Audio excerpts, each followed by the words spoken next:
Third సెమిస్టర్లో corporate accounting దీంట్లో first 5 యూనిట్లు ఉంటాయి కదా. దాంట్లో ఫస్ట్ యూనిట్ హెడ్డింగ్ వచ్చి accounting for share capital.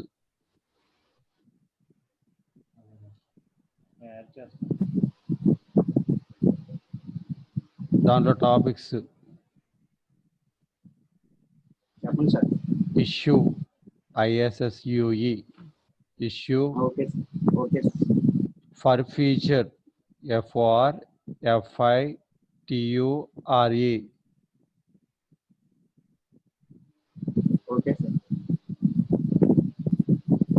issue for future and reissue of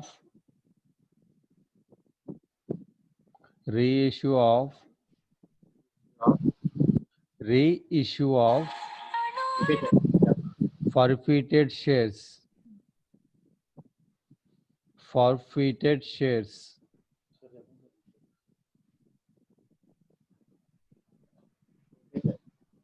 Concept and process of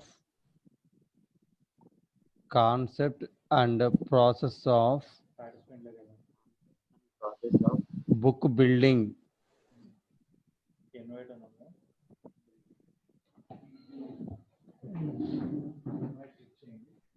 Issue of rights.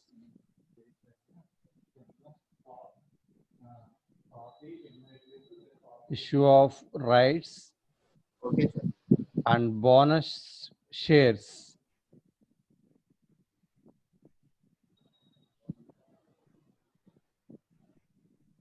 Last one, buyback of shares.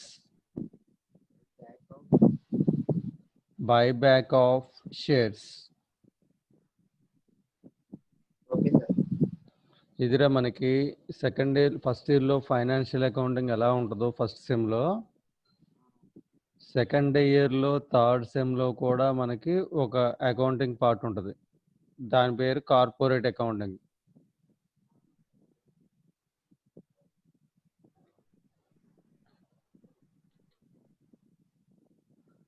So corporate accounting third సెమిస్టర్లో one of the subject corporate accounting. ఈ corporate అకౌంటింగ్లో మనకి discuss చేసుకోవాల్సిన topics ఏంటి అంటే issue and forfeiture of shares ఒకటి,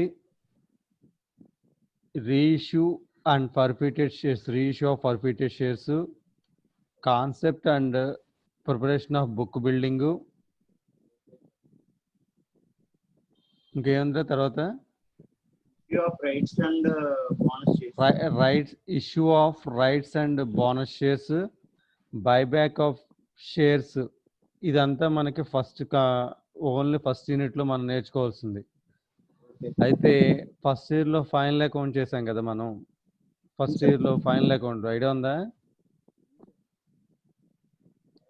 బద్రి?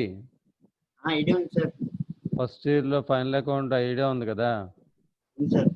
ఆ final అకౌంట్లోంచి అది తయారు చేసేటానికి మనం ఉపయోగించేదే ఈ ఫస్ట్ యూనిట్ మొత్తం కంపెనీస్ గురించి ఉంటుంది.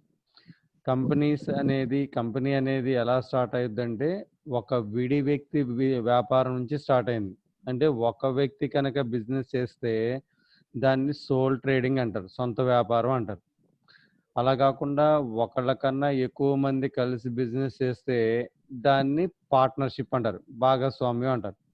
ఇవన్నీ మనం ఇంటర్మీడియట్లో నేర్చుకున్నాం. ఇంటర్మీడియట్లో నేర్చుకునేవి కాకుండా మరలా ఇప్పుడు దాని తర్వాత పార్ట్నర్షిప్ తర్వాత నెక్స్ట్ పార్ట్ ఏంటంటే కంపెనీ. ఇందులో వచ్చే క్వశ్చన్లు రాసుకో మనకి.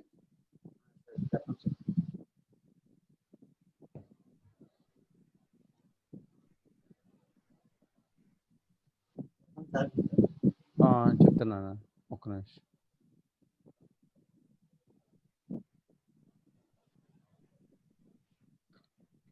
What is company?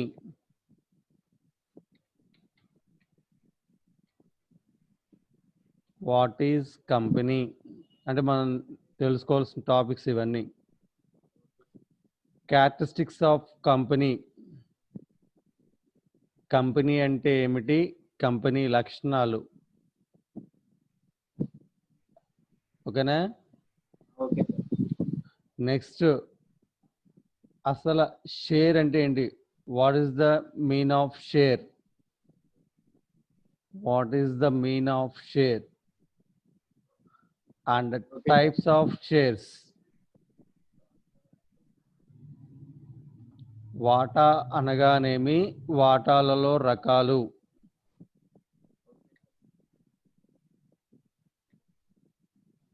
వాటా అనగానేమి? వాటాల్లో రకాలు. తర్వాత what is book building? What is book building? Book building అనగానేమి? Book building process. Book building process. Book building ప్రక్రియ.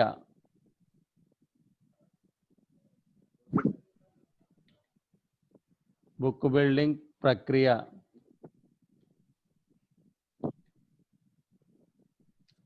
Next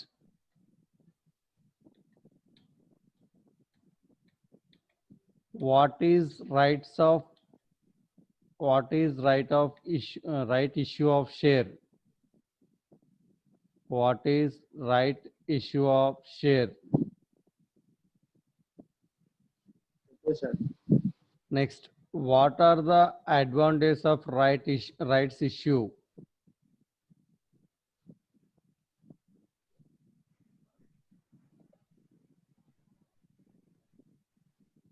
Value of the right. హక్కు విలువ లెక్కింపు.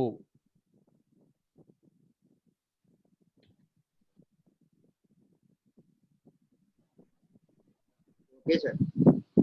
Next bonus shares. బోనస్ వాటాలు. Okay, sir. Bonus shares of capitalization profits. Bonus shares of capitalization profits. మూలధనీకరణ లాభాల నుండి bonus వాటాలు జారీ. Bonus shares of capitalization. Capitalization of profits.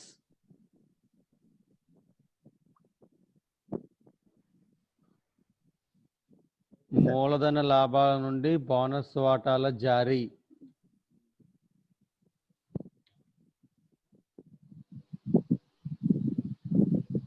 Circumstances of issue of bonus shares. Spelling చెప్పండి sir starting. CIR CUM STAN CES. CIR CUM STAN CES. Circumstances for issue of bonus shares. ఎటువంటి పరిస్థితుల్లో bonus వాటాలను జారీ చేయవచ్చు?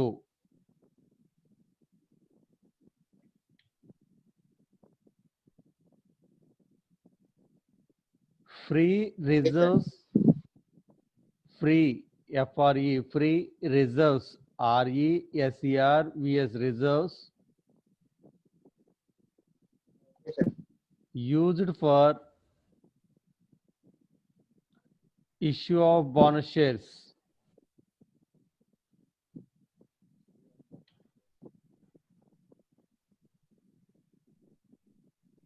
Okay, sir. Reserves not available. Reserves not available for issue of bonus shares. Okay, sir.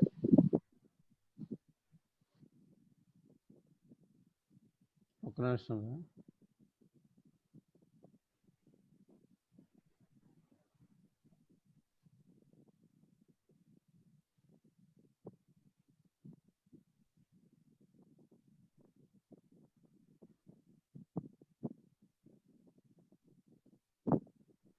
సరే బద్రి, ఇప్పుడు మనకు వచ్చిన topics అన్ని చూసావు కదా. ఫస్ట్ యూనిట్ మొత్తం ఈ టాపిక్స్ మీద రైజ్ అవుతుంది. అంటే కంపెనీ అంటే ఏమిటి, వాట్ ఈజ్ కంపెనీ. తర్వాత కంపెనీలో ఉండేది ఏంటి, షేర్, వాట్ ఈజ్ షేర్. తర్వాత టైప్స్ ఆఫ్ షేర్స్, తర్వాత ఆ షేర్స్ని ఇష్యూ చేయటం, నెక్స్ట్ ఫర్ఫిట్ చేయటం, issue of shares, issue of forfeited shares. Next అలా ఫర్ఫిట్ చేసిన షేర్స్ని మళ్ళీ రీఇష్యూ చేస్తారు, రీఇష్యూ ఆఫ్ ఫర్ఫిటెడ్ షేర్స్ అంటారు, అంటే జప్తు చేసిన వాటాల జారీ. తర్వాత టాపిక్ ఏంటి, concept and process of book building. Book building అంటే ఏంటి, దాని యొక్క ప్రక్రియ, దాని గురించి వివరణ. నెక్స్ట్ దాంట్లోనే అడ్వాంటేజెస్ వస్తాయి. తర్వాత rights of issue of shares, వాటాల హక్కుల జారీ అంటారు. నెక్స్ట్ బోనస్ షేర్స్ అనే బోనస్ వాటాలు. అలాంటి బోనస్ వాటాలను ఎక్కడి నుంచి ఇవ్వాలి అంటే 3 రకాలుగా ఇవ్వచ్చు, క్యాపిటలైజేషన్ ప్రాఫిట్స్, రిజర్వ్స్, దానికి పనికిరాని. ఎటువంటి సందర్భంలో ఇస్తారు, ఎలా ఇస్తారు, ఇదంతా ఫస్ట్ యూనిట్లో. అయితే ఆల్రెడీ ఇంటర్మీడియట్లో సిఈసి చేసుంటే కనుక అసలు కంపెనీ అంటే ఏంటి అనేది మనం చెప్పక్కర్లా. ఎందుకని, ఇంటర్మీడియట్లో ఫస్ట్ టోటల్గా ఉన్న పార్ట్ ఏంటంటే, థియరీ పార్ట్లో ఫస్ట్ సోల్ ట్రేడింగ్ అని ఉంటుంది. సోల్ ట్రేడింగ్ అంటే ఏంటి, సొంత వ్యాపారం. మన ఐఓఎంలో కూడా వచ్చి ఉంటుంది, బీఓఎంలో వచ్చి ఉంటుంది మీకు. సొంత వ్యాపారం అంటే ఏంటి, సోల్ ట్రేడింగ్. అంటే ఒక వ్యక్తి మాత్రమే కనుక బిజినెస్ చేస్తే దాన్ని సొంత వ్యాపారం అంటారు. అలాంటి వ్యాపారాన్ని లాభ నష్టాలన్నీ ఒక్కడే భరిస్తాడు, వేరొక వ్యక్తితో సంబంధం లేదు. కానీ ఇప్పుడు మనం చెప్పుకునే దానికైతే వచ్చేటప్పటికి కొన్ని ప్రాబ్లమ్స్ ఉంటాయి. ఆ ప్రాబ్లమ్స్ ఇప్పుడు మనం చెప్పుకునేది ఏంటి, సోల్ ట్రేడింగ్ కాదు, పార్ట్నర్షిప్ కాకుండా కంపెనీస్ యాక్ట్. కంపెనీస్ అంటే ఏంటంటే, కంపెనీస్ యాక్ట్ ప్రకారము చట్టబద్ధంగా రిజిస్ట్రేషన్ అయి ఉండాలి, అంటే గుర్తింపు పొంది ఉండాలి, గవర్నమెంట్ ఆథరైజేషన్లో ఉండాలి. ఇలాంటి దాన్ని అంటే చట్టబద్ధంగా గుర్తింపు పొందిన దాన్ని కంపెనీ అనొచ్చు. ఇలాంటి కంపెనీల్లో ఒక వ్యక్తి ఉంటారా, ఇద్దరు వ్యక్తులు ఉంటారంటే చాలా మంది వ్యక్తులు ఉంటారు. ఆ వ్యక్తులందరినీ మనం ఏమైనా పిలుస్తామంటే షేర్ హోల్డర్స్ అంటారు. కంపెనీలో ఉండే వాటాదారులను ఏమంటారు, కంపెనీలో ఉన్న హక్కుదారులని షేర్ హోల్డర్స్ అంటారు. షేర్ హోల్డర్స్ అనేది ఎలా వస్తారు కంపెనీలోకి, కంపెనీ నడవడానికి. ఫర్ ఎగ్జాంపుల్ మనం బస్సు నడవాలంటే దాంట్లో ఆయిల్ పోయాలి, ట్రైన్ కావాలంటే ఒక ఇంజిన్ వేయాలి. అలా ప్రతి దాంట్లోనూ ఒక నడవాలంటే ఏదో ఒక ఇంజిన్ వేయాల్సినట్టే, కంపెనీ మూవ్ అవ్వాలంటే దాంట్లో మనం ఏం చేయాలి, షేర్ క్యాపిటల్ ఇన్వెస్ట్ చేయాలి, అంటే మూలధనాన్ని ఇన్వెస్ట్ చేయాలి. అలాంటి మూలధనం ఎక్కడి నుంచి వస్తుంది మనకి, వాటాదారుల దగ్గర నుంచి వస్తుంది. అంటే కంపెనీ వాటా మూలధనాన్ని చిన్న చిన్న ముక్కలుగా డివైడ్ చేస్తే వచ్చేదాన్ని ఏమంటాం, వాటా అంటాం. The small parts of the share capital is equal to share. అంటే కంపెనీ వాటా మూలధనంలో చిన్న చిన్న భాగాలని మనం ఏమనుకోవచ్చు, వాటా అనుకోవచ్చు. వాటా మూలధనాన్ని చిన్న చిన్న పార్ట్ల కింద, ఒక కేక్ని డివైడ్ ఎలా చేస్తామో షేర్ క్యాపిటల్ని కూడా అలా డివైడ్ చేసేసి ఒక్కొక్క పార్ట్ ఒక్కొక్కరికి ఇస్తాం. అలా ఇచ్చే పార్ట్ పేరేంటి, షేర్. ఇలాంటి షేర్లు అన్నిటి డబ్బులు కలిపితే మనకేమవుతుంది, షేర్ క్యాపిటల్. అంటే total some of the shares is equal to share capital. మొత్తం వాటాల మొత్తాన్ని మనము వాటా మూలధనం అంటాం. అదే విధంగా వాటా మూలధనాన్ని చిన్న చిన్న భాగాలుగా చేస్తే వచ్చే వాటిని వాటాలు అంటాం. అర్థమైందా? కంపెనీ నడవాలంటే మనకేం కావాలి, share capital. We need the share capital. అలాంటి షేర్ క్యాపిటల్ ఎవరి దగ్గర నుంచి వస్తుంది, ఫ్రమ్ ద షేర్ హోల్డర్స్, వాటాదారుల దగ్గర నుంచి వస్తుంది. అలా వచ్చే వాటాదారుల దగ్గర నుంచి వచ్చే చిన్న చిన్న భాగాన్ని ఏమన్నాం, వాటా అన్నాం. అలా వచ్చిన వాటాలన్నింటినీ కలిపితే వచ్చేదాన్ని ఏమన్నాం, షేర్ క్యాపిటల్ అన్నాం. అంటే మనకి ఇప్పుడు ఏం తెలిసింది, షేర్ క్యాపిటల్, షేరు రెండు వచ్చినాయి కదా మనకి. షేర్ క్యాపిటల్ అంటే total some of the share value is equal to share capital. Share means the dividing of the the division of the small parts is equal to, in the share capital is equal to share value.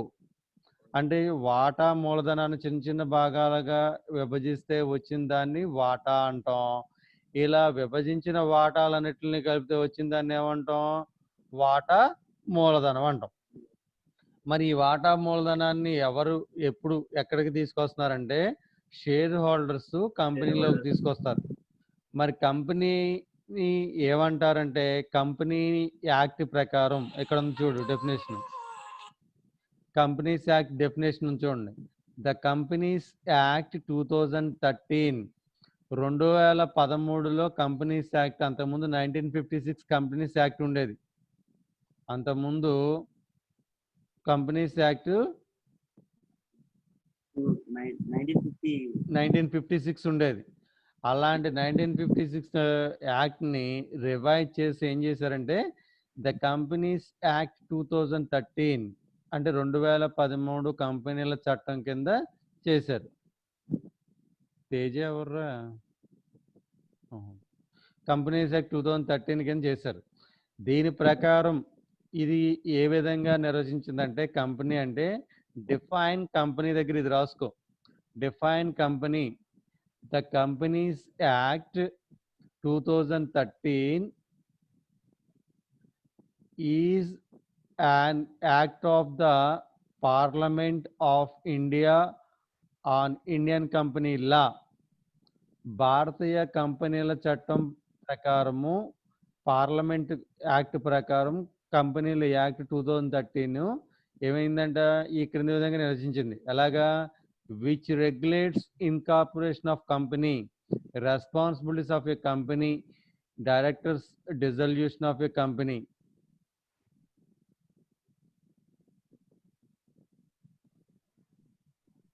రాసావా? The companies act 2013 ప్రకారం చట్టం, కంపెనీల చట్టం అంటే ఏంటంట?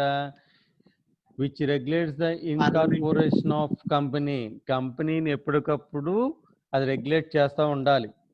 Next responsibilities of a company, company యొక్క విధులు, directors, dissolution of the company, company రద్దు, వీటన్నిటిని మనము కంపెనీ యాక్ట్ కింద చెప్పుకోవచ్చు. నెక్స్ట్ దీంట్లో first one what is company. Company అనగానేమి అనే దానికి మళ్ళీ ఇంకొక డెఫినేషన్ ఇచ్చాం, సెకండ్ డెఫినేషన్. అది జస్ట్ ఇంట్రడక్షన్. అది ఇప్పుడు ఇక్కడ ఏముంది? కర్సర్ మూవ్ అయ్యే దగ్గర క్వశ్చన్ వాట్ ఈజ్ కంపెనీ అని ఉందా? What is company. ఈ కంపెనీ అనే దానికి అర్థం ఏంటి మనకి? A company follows provision mentioned in the Companies Act 2013. అంటే మనిషి అనేవాడు సమాజంలో బతకాలంటే కొన్ని లక్షణాలు ఉండాలి. అదే విధంగా కంపెనీ కూడా గుర్తింపు పొందాలంటే అదేం చేయాలంట? కంపెనీస్ యాక్ట్ 2013లోని ఉన్న నియమ నిబంధనలు అనుసరించాలంట. ఫర్ ఎగ్జాంపుల్ ఒక మనిషి ఎక్కడ బతుకుతాడు? అడవిలో బతుకుతాడు, సమాజంలో బతుకుతాడా? సమాజంలో బతకాలంటే ఆడు కొన్ని లక్షణాలు ఉండాలి. అంటే జంతు లక్షణాలు లేకుండా మనిషి లక్షణాలు ఉండాలి. అలాగే ఇక్కడ కూడా కంపెనీ కింద గుర్తింపు పొందాలంటే ఆ కంపెనీ ఏ లక్షణాలను కలిగి ఉండాలి? కంపెనీస్ యాక్ట్ ఇక్కడ చేసాను, చూసా, డ్రాగన్ చేశాను. కంపెనీస్ యాక్ట్ 2013 యొక్క లక్షణాలన్నిటిని కలిగి ఉండాలి. అదేం చెప్తుంది అసలు? ఏమేమి లక్షణాలు ఉండాలంట? Company means a company incorporated under this act or any previous company law. అంటే 2013 కంపెనీల చట్టం ప్రకారం కానీ దానికి ముందు ఉన్న అంటే 1956 కంపెనీస్ యాక్ట్ని కానీ కంపల్సరీ ఇదేం చేయాలంట? సాటిస్ఫై చేయాలంట. కంపెనీ మీన్స్ ఏ కంపెనీ ఇన్కార్పొరేటెడ్ అంటే ఇన్కార్పొరేటెడ్ మీన్స్ ఏర్పాటు చేయబడటం. కంపెనీ అనేది ఎలా ఏర్పాటు చేయాలంట? 2002 కంపెనీస్ యాక్ట్ 2013 ప్రకారం కానీ లేదా కంపెనీస్ యాక్ట్ 1956 ప్రకారము ఇది ఏర్పాటు చేయబడి ఉండాలి. ఇన్ అదర్ వర్డ్స్ ఇంకో రకంగా చెప్పాలంటే a company is a legal entity అంటే చట్టబద్ధత కలిగి ఉండాలి. చట్టం ప్రకారం అంటే మన ఇష్టం వచ్చినట్టు నేను ఇష్టం వచ్చినట్టు ధర నిర్ణయిస్తాను, నా ఇష్టం వచ్చినట్టు బిజినెస్ చేస్తాను అనకూడదు. చట్టానికి లోబడి లీగల్ ఎంటిటీ అంటారు. This is the one of the characteristics of the company. Company యొక్క లక్షణాల్లో ఇది ఒకటి ఉంటుంది. చట్ట గుర్తింపు, చట్టబద్ధత అంటారు. Which formed by different individuals. అంటే ఇది ఒకళ్ళతో స్టార్ట్ చేస్తే సరిపోద్దా కంపెనీ అనేది? ఇద్దరితో స్టార్ట్ చేస్తే సరిపోతుందా? ఫార్మ్డ్ బై డిఫరెంట్ ఇండివిజువల్స్, అనేక మంది విడి వ్యక్తుల సమూహంతో కూడిందై ఉండాలి. అది కూడా ఏదో సేవా కార్యక్రమాలకు స్టార్ట్ చేస్తే దాన్ని కంపెనీ అనరు. దేనికోసం కంపెనీ స్టార్ట్ చేసేది? వ్యాపారం చేసేది దేనికోసం? ప్రాఫిట్ కోసం. అదే ఇక్కడ చెప్తాడు ఇప్పుడు.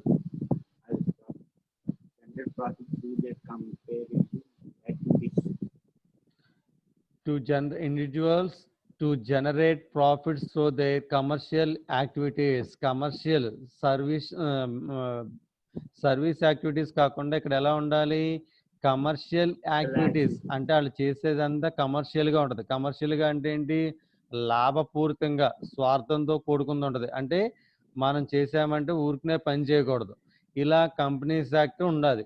అంటే కంపెనీ అంటే మనం బ్రీఫ్ గా ఎలా చెప్పుకోవచ్చు? చట్ట ప్రకారము ఏర్పాటు చేయబడింది ఉండాలి. ఆ చట్ట ప్రకారం కూడా ఎలా ఉండాలి? Incorporated under the 2000 companies act, 2013 కంపెనీల యాక్ట్ ప్రకారం కానీ, అంతకుముందు ఉన్న కంపెనీల యాక్ట్ ప్రకారం కానీ ఏర్పాటు చేయబడి ఉండాలి. ఇది ఫస్ట్. ఇంకో రకంగా చెప్పాలంటే కంపెనీ అనేది చట్టబద్ధత కలిగి ఉండాలి. That means legal entity which formed. అంతేకాకుండా దీన్ని ఒక వ్యక్తి, ఒకళ్ళో ఇద్దరు కలిసి ఏర్పాటు చేస్తే కంపెనీ ఏర్పడదు. ఎంతమంది ఉండాలి? డిఫరెంట్ ఇండివిజువల్స్, చాలా మంది విడి వ్యక్తులు కలిగి ఉండాలి. ఆ విడి వ్యక్తులు కూడా ఏదో సేవా దృక్పథంతో చేద్దామని కాదు. కొన్ని ఉంటాయి, సాయిబాబా గురించి సత్యసాయిబాబా ట్రస్ట్లు ఉంటాయి. వాళ్ళందరూ చాలా మంది వ్యక్తులు అక్కడ కూడా ఉంటారు. కానీ వాళ్ళందరూ చేసేది ఏంటి? సేవా కార్యక్రమాలు. అంటే వాళ్ళకి లాభంతో పని ఉండదు. వాటిని కంపెనీ అనరు. సత్యసేవ ట్రస్ట్ అంటారు కానీ సత్యసేవ కంపెనీ అనరు. ఎందుకని? వాళ్ళు అక్కడ సేవా దృక్పథంతో పనిచేస్తారు, వీళ్ళు ఇక్కడ లాభోద్దేశంతో చేస్తుంటారు. To generate profits through they commercial activities. ఒకసారి చదివి ఇది.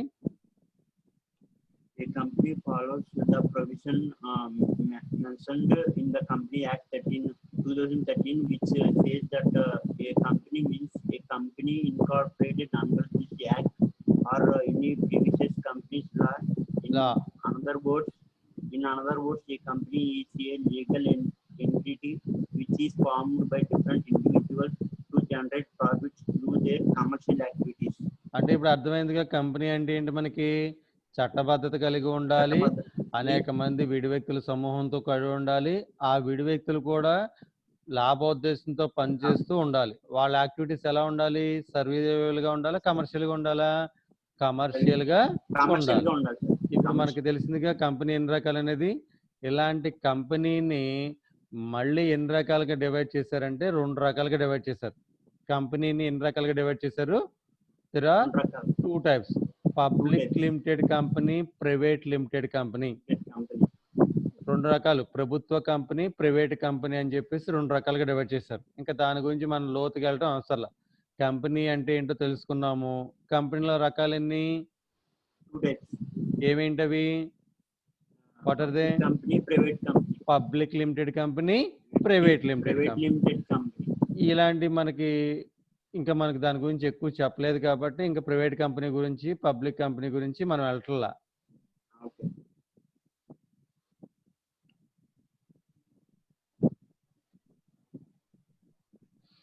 ఇంకా నెక్స్ట్ మన టాపిక్ ఏంటి? మనకి ఇలాంటి కంపెనీలో క్యారెక్టరిస్టిక్స్ ఏమైనా ఉన్నాయా అంటే, కంపెనీ మనిషి అనాలంటే కొన్ని లక్షణాలు ఉండాలి. 2 కాళ్ళతో నడవాలి, 2 చేతులతో తినాలి, లేకపోతే ఇలా ఉండాలి, అలా ఉండాలని మనం హ్యూమన్ బీయింగ్కి కొన్ని క్యారెక్టరిస్టిక్స్ ఎలాగైతే ఉన్నాయో, మనము ఏర్పాటు చేసిన అంటే విడి వ్యక్తులు ఏర్పాటు చేసిన కంపెనీకి కూడా కొన్ని లక్షణాలు ఉండాలి. ఏమేం లక్షణాలు అంటే మొత్తం అవి 10 లక్షణాలు. ఎన్ని లక్షణాలు ఉన్నాయి? There are 10 characteristics of the company. There are 10 characteristics of the company. మొత్తం 10 లక్షణాలు ఉన్నాయి. కంపెనీకి 10 లక్షణాలు ఉన్నాయి. అలాంటి వాటిలో ఫస్ట్ వన్ మెంబర్షిప్. అంటే ఏంటి? సభ్యత్వం. సభ్యత్వం. ఫస్ట్ క్యారెక్టరిస్టిక్ ఏంటి? మెంబర్షిప్. సెకండ్ వన్ ఏంటి?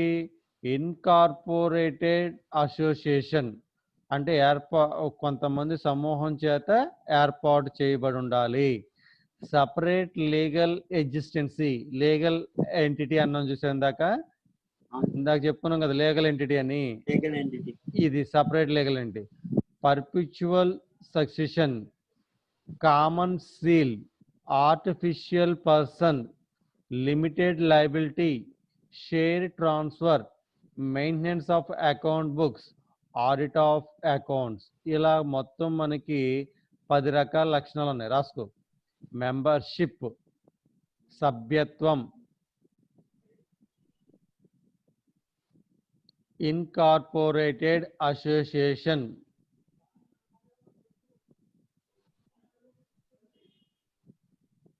ఇన్కార్పొరేటెడ్ ఏది రాస్తున్నారా? Incorporated association. తర్వాత separate, SEPARATE, separate legal,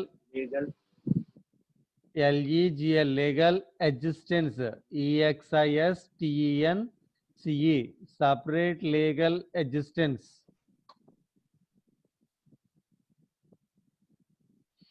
పర్పిచువల్ succession,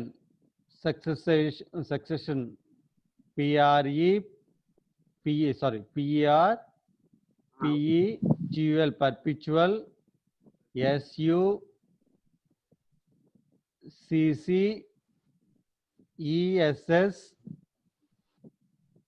SUCCESSION succession. Common seal, COMMON common seal, అంటే మొత్తం ఒకే సీల్ మీద పనిచేద్ది. మనం కాలేజీకి వచ్చామనుకో, కాలేజీ స్టాంప్ వేస్తేనే కదా హాల్ టికెట్ ఎలా ఉంటుందో అలాగే కంపెనీకి కూడా ఒక సీల్ ఉంటుంది. అది ఎందుకంటే అది నడవలేదు, సంతకం చేయలేదు. ఆర్టిఫిషియల్ పర్సన్ అంటే కృత్రిమమైన వ్యక్తి, మన చేత తయారు చేయబడుతుంది కాబట్టి, విడి వ్యక్తులతో తయారు చేయబడుతుంది కాబట్టి దీన్ని ఆర్టిఫిషియల్ పర్సన్ అనొచ్చు. Limited liability, LIABILITY.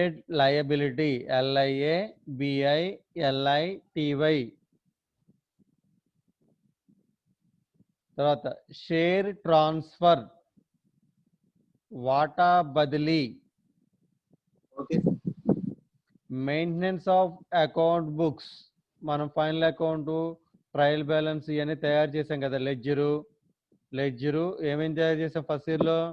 Ledger, journals, ledger, trial balance, subsidiary books, journals, final account వరకు వచ్చేయన్ని బుక్స్ లోకి వస్తాయి. మెయింటెనెన్స్ ఆఫ్ బుక్స్ అంటారు. తర్వాత ఈ బుక్కులు ఖచ్చితంగా ఉన్నాయా లేదా, వీళ్ళు రాసే వాటిలో తప్పు ఉందా లేదా, ఏమైనా తప్పుడు లెక్కలు ఏమైనా ప్రింట్ చేస్తున్నారని తెలుసుకోవడానికి ఆడిట్ ఆఫ్ అకౌంట్స్, ఎప్పటికప్పుడు పుస్తకాలను ఆడిట్ చేయించుకుంటుందంట. ఇలా మొత్తం మనకి ఎన్ని లక్షణాలు ఉన్నాయి కంపెనీకి? 10 లక్షణాలు. ఏమేంటవి? Membership, incorporative of association, separate legal existence, perpetual succession, common seal, artificial person, limited liability, share transfer, maintenance of accounts book, audit of accounts. Okay, ఇక్కడ వరకు అర్థమైంది కదా? అంటే మనం ఇవాళ టాపిక్ లో ఏమేమి నేర్చుకున్నాం? What is company, what is it's characteristics, what is company ఒకటి. తర్వాత షేర్ క్యాపిటల్ అంటే ఏంటో తెలుసుకున్నాం కదా. దాంట్లో షేర్, మళ్ళీ షేర్ క్యాపిటల్ నుంచి షేర్ తెలుసుకున్నాం. తర్వాత ఫస్ట్ నేర్చుకున్నది కంపెనీ, తర్వాత ఇప్పుడు క్యారెక్టరిస్టిక్స్ ఆఫ్ కంపెనీ. కంపెనీలో మళ్ళీ ఎన్ని రకాలు ఉంటాయి? కంపెనీలో 2 రకాలు సార్. 2 రకాలు. అసలు కంపెనీ డైరెక్ట్ గా వచ్చిందా, అంతకుముందు ఏమైనా బిజినెస్ ఉండేయా? డైరెక్ట్ గా వచ్చింది సార్.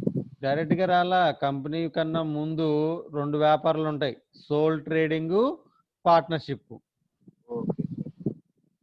అరే అయిపోయింది, టైం అయిపోయింది. రేపు నెక్స్ట్ క్లాస్ లో మిగతా టాపిక్ చెప్తానే. అంజీ అయిపోయింది ఇది.